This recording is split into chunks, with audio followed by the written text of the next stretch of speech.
চন্দননাথের লেখা কবিতা খুঁতখুঁতে।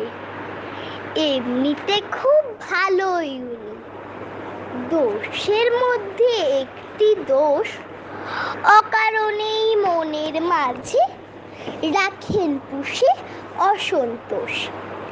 অসন্তোষের কারণগুলো একেবারেই ন্যায্য না।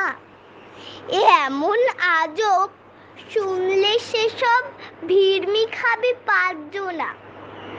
যেমন ধরো, ভোরবেলাতে সূর্যি মামা উঠবে যেই, বলেন তিনি রোদের কেন অন্ধকারের গন্ধ নেই।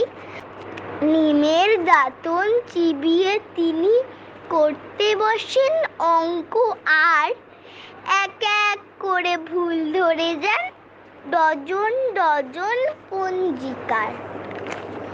এমন করে দিন শুরু তার, কাজেই তিনি সারাক্ষণ হাজারখানা অসন্তোষে বেজায় করে রাখেন মন।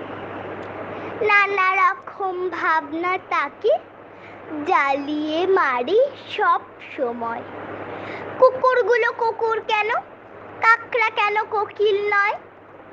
চলতে ফিরতে দেখেন যা যা, সব কিছুতেই ধরেন খুঁত।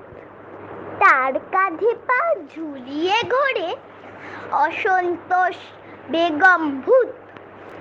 এ রোগ বড়ই জটিল কিনা, মধ্যরাতে তাই তো ভাই লাফিয়ে উঠে চেঁচান তিনি, আমার এখন রৌদ্র চাই।